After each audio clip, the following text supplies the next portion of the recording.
Hi, I am Uko and this is 1QFoodplatter. I am going up north, the north of Nigeria today with my recipe. But before then, let me just ask, have you subscribed? If not, please just subscribe. I need those numbers. I need those numbers badly. But thank you for those that have subscribed, and I'm trusting that you are picking quite a lot of tips from my videos. So like I said, today we're going up north and it's going to be Waina. Some people call it Masa and some people call it Waina, depending on the part of the north where you're from. But you know, today is not going to be the regular Waina. I know normally you eat your Waina or Masa with tuwo shinkafa, in which case the Waina is, you know, more or less plain.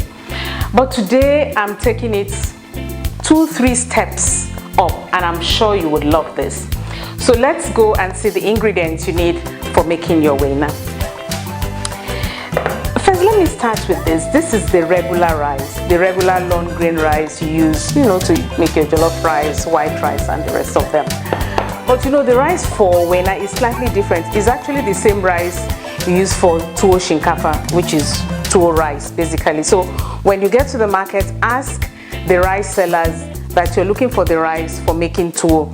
But you find out that it's slightly whiter. Sometimes it is called broken rice. What you find is that this rice cooks very soft and therefore you can mash it easily. I have the boiled version of this, this is the rice we're going to use, but you'll see how we mix this. We'll need for this dish some meat.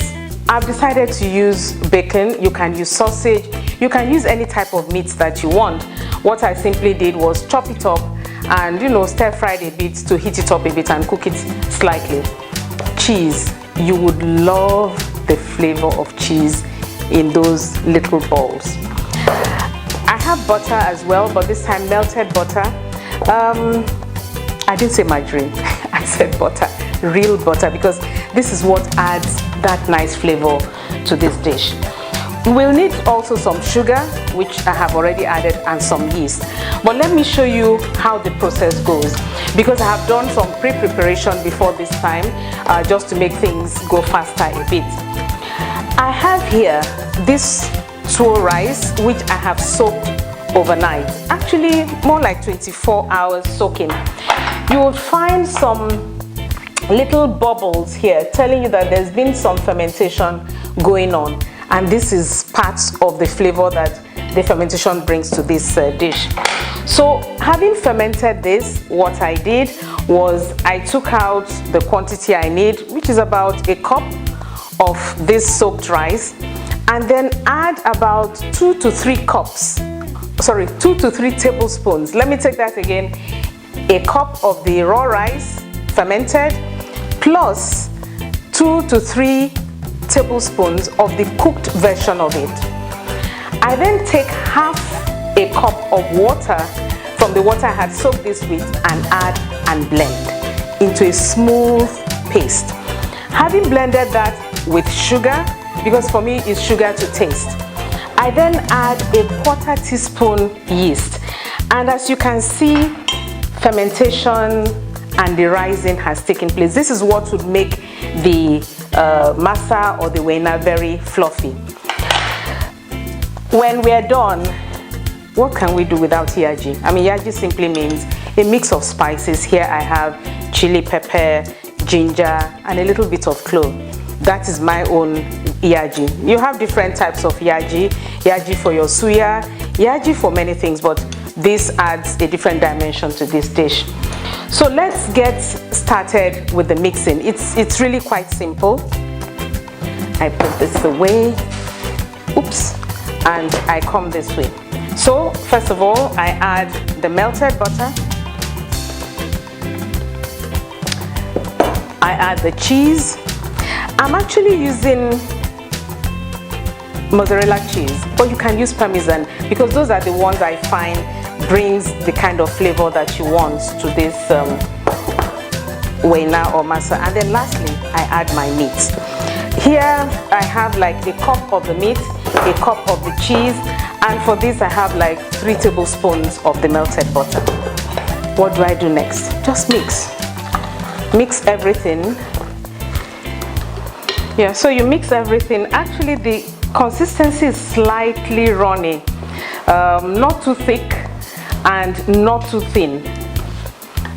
So you mix that thoroughly, and we then light the burner and get frying.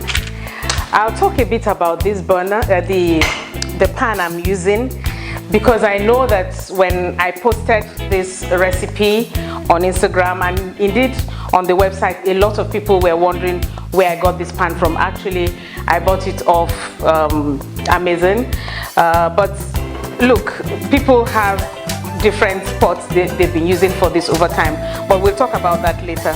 So I'll just lower the heat a bit, and I'm frying with butter, because anyway I have started with butter, so I might as well continue with butter, but I just use very little at the base. The advantage of this pan for me is because it's non-stick, so you find that the masa just turns easily. So I get that going. As you can see, the butter is bubbling, so that means that the pan is hot enough. So all I do is just pour into the little holes. So you have the meat, you have the cheese, the butter, sugar, yeast, everything. And that, I fill up all the holes. I have found this dish very interesting for breakfast. But like I said, people use it for lunch. They pair it with mian and taushe, but you wouldn't have all the butter and the cheese and the meat and the rest of them. So we allow this to set a bit, and then I'll flip it around. To help me get things cooked, certainly on top, is I normally use this glass cover to cover, so it cooks pretty well on the top, and then I can flip it around. So whilst that is cooking, let me talk a little bit about what we have been doing traditionally. When you go to the north, you find a lot of these pots with holes, and I'm sure you'll be wondering, what do they do with them? Actually, a lot of them are used for making waina. So that's the big one, and this is a small one. I've had this for some time. I was told you treat this, put it on the fire, heat it up, oil it and use, but each time I try to do it with this clay pot, it's always been a disaster.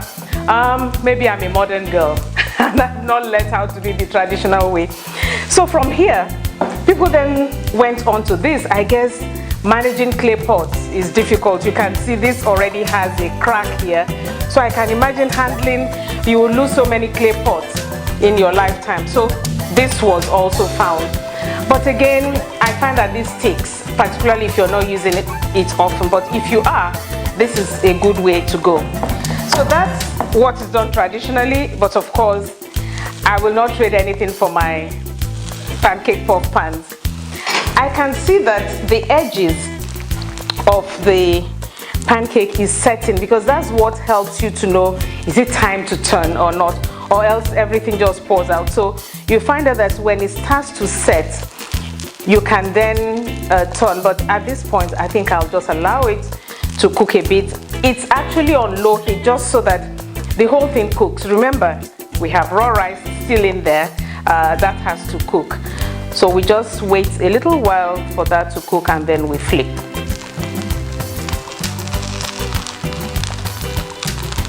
I'll just free it around the edges to help transfer the heat all through. This is pretty simple. I mean, for me, it has made having waina regularly on my breakfast platter possible, because before now, I tell you, working with those older ones has been a nightmare. So we'll just wait a little bit. Let me just cover it and allow it to cook a little bit on top, and then I'll flip it over. Okay, let's check on that. Yes, it sets around the edges, so I'll flip. That was easy. And flip, just so that the other end cooks.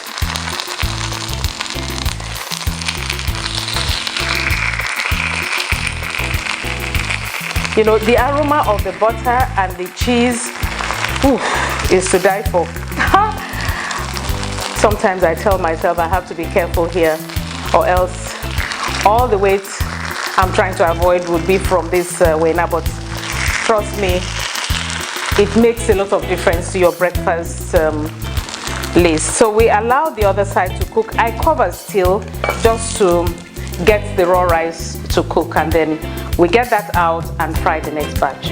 Okay, so we check, see what happens on the other side. It's all brown now. Some are still white on that side, some are brown, and so we'll take out the ones that are okay and leave some to cook. So get this. That looks lovely. And that looks lovely. This is brown as well. Yeah, that is brown. And this and this. So I'll just get the next set in, and that would be it. Okay, so we'll check on these ones. Okay, they're good to go. Actually, some would be ready before others, so we take out the ones that are brown. Like I said, the important thing is lower the heat as you go along, so that you know, the rice cooks through, or else you'll be having raw rice. That's light brown, and that is, we'll just wait for those two. We just wait for those two, and that's more or less it. And then on a last note, I sprinkle some yaji on this. It's, you know, the nice thing about this is the chili, the ginger, and of course, you know, we have meat, you have cheese, you have butter in this Waina. Is to die for. You know, when I've tried the other type where I did not have to add the cheese and the meats and butter, and I find that is not as soft as this. I mean, what's not to like about this? The cheese is there, and then some meat, and then the buttery taste.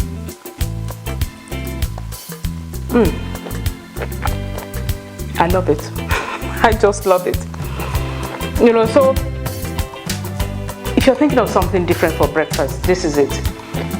It doesn't take so much time. I mean, really, what you need is to just remember to soak your rice the day before, and the rest is as easy as it comes. Yes, I know you'll say, I don't have this pan. I know you don't, but trust me, you can actually fry flat as well, but it's nicer when they're in little balls. So go ahead, look for your pancake puff pan, or indeed, try the local ones and let me know how you go. So till I come your way again, keep on subscribing, watching, and I love those comments to come through just so that I know what to do the next time. Don't forget, we have a lot also going on our website, 1QFoodplatter.com, and follow me on Twitter on my culinary journey. Bye for now.